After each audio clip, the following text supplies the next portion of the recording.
আমরা যে মহাবিশ্বে বাস করি সেখানে কোনো কিছুই চিরস্থায়ী নয়। এমনকি আমাদের নিজের বাড়ি এই মিল্কওয়ে গ্যালাক্সিও নয়। মহাকাশের এক গভীর অন্ধকার কোণ থেকে ধেয়ে আসছে এক মহাজাগতিক দানব, অ্যান্ড্রোমেডা গ্যালাক্সি। এটা কোনো দূরবর্তী তারা বা গ্রহাণুর আঘাত নয়, এটা আস্ত ছায়াপথ আমাদের দিকে ধেয়ে আসছে। মহাকাশের বুকে দুটি বিশাল টাইটান একে অপরের মুখোমুখি যুদ্ধ করার জন্য প্রস্তুত হচ্ছে। আর এই মহাজাগতিক যুদ্ধটা কিন্তু খুব বেশি দূরে নয়। বিজ্ঞানীরা হিসাব করে দেখেছেন এই দুটি গ্যালাক্সি প্রতি ঘন্টায় প্রায় 4000 কিলোমিটারেরও বেশি গতিতে একে অপরের দিকে এগিয়ে আসছে। আমরা জানি কোটি কোটি বছর আগে একটি ছোট্ট গ্রহাণুর আঘাতে পৃথিবী থেকে ডাইনোসরদের পুরো সাম্রাজ্য ধ্বংস হয়ে গিয়েছিল। তাহলে ভাবুন, যখন ট্রিলিয়ন নক্ষত্র নিয়ে একটা আস্ত গ্যালাক্সি আমাদের উপর আছড়ে পড়বে, তখন আমাদের কি দশা হবে। আজ আমরা সময়ের ঘড়িতে 450 কোটি বছর এগিয়ে নিয়ে যাব এবং দেখব এই মহাপ্রলয়ের মুখোমুখি দাঁড়িয়ে মানুষের ভবিষ্যৎ কেমন হবে। আপনি এখন সেখানে বসে বা দাঁড়িয়ে এই ভিডিওটি দেখছেন, আপনার কি মনে হচ্ছে আপনি স্থির আছেন? মোটেও না। আপনি এই মুহূর্তে শব্দের চেয়েও দ্রুত গতিতে ছুটে চলছেন। পৃথিবী তার নিজের অক্ষের উপর অনবরত ঘুরছে, আর সাথে আপনিও প্রতি ঘন্টায় 1000 মাইলেরও বেশি গতিতে ঘুরছেন। আমরা এটা বুঝতে পারি না, কারণ এই গতিটা জন্মের পর থেকেই একদম সমান। কিন্তু কোন জাদু বলে পৃথিবী তার এই ঘোরা হঠাৎ বন্ধ করে দেয়, তবে জড়তার কারণে আপনি আপনার চারপাশে সবকিছু এক নিমিষেই কামানের গোলার মতো মহাশূন্যে ছিটকে যাবেন।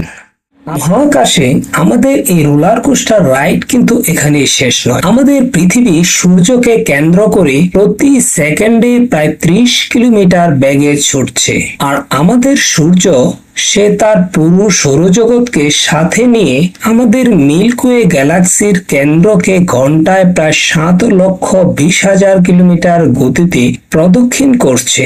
অর্থাৎ আপনি বিছানায় শুয়ে আরাম করার সময় প্রতি ঘন্টায় মহাবিশ্বের বুকে লাখ লাখ কিলোমিটার পথ পাড়ি দিচ্ছে। আর এই মহাজাগতিক গতির কারণেই আমরা প্রতিনিয়ত অ্যান্ড্রোমেডা গ্যালাক্সির আরো কাছে চলে যাচ্ছি।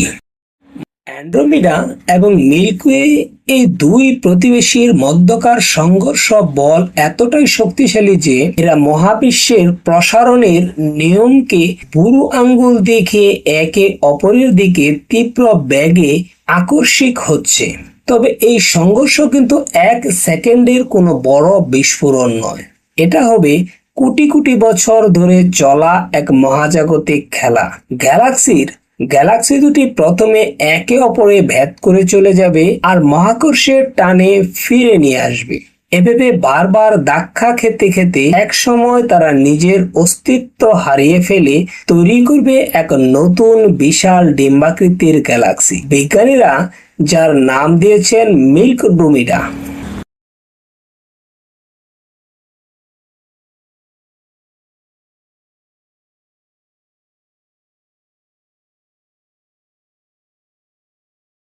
মহাকাশে আমাদের এই রোলার কোস্টার রাইড কিন্তু এখানেই শেষ নয়। আমাদের পৃথিবী সূর্যকে কেন্দ্র করে প্রতি সেকেন্ডে প্রায় 30 কিলোমিটার বেগে ছুটছে, আর আমাদের সূর্য সে তার পুরো সৌরজগৎকে সাথে নিয়ে আমাদের মিল্কওয়ে গ্যালাক্সির কেন্দ্রকে ঘন্টায় প্রায় 7,20,000 কিলোমিটার গতিতে প্রদক্ষিণ করছে। অর্থাৎ আপনি বিছানায় শুয়ে আরাম করার সময় প্রতি ঘন্টায় মহাবিশ্বের বুকে লাখ লাখ কিলোমিটার পথ পাড়ি দিচ্ছে। আর এই মহাজাগতিক গতির কারণেই আমরা প্রতিনিয়ত অ্যান্ড্রোমেডা গ্যালাক্সির আরো কাছে চলে যাচ্ছি।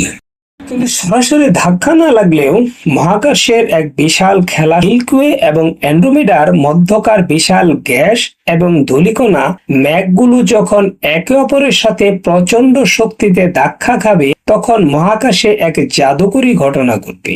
একে মহাবিজ্ঞানীরা বলেন স্টার ব্লাস্ট। মেঘগুলো সংকুচিত হয়ে কোটি কোটি নতুন তরুণ এবং উজ্জ্বল নীল নক্ষত্রের জন্ম দিবে। সেই সময় পৃথিবী আকাশ থেকে দেখা যেত।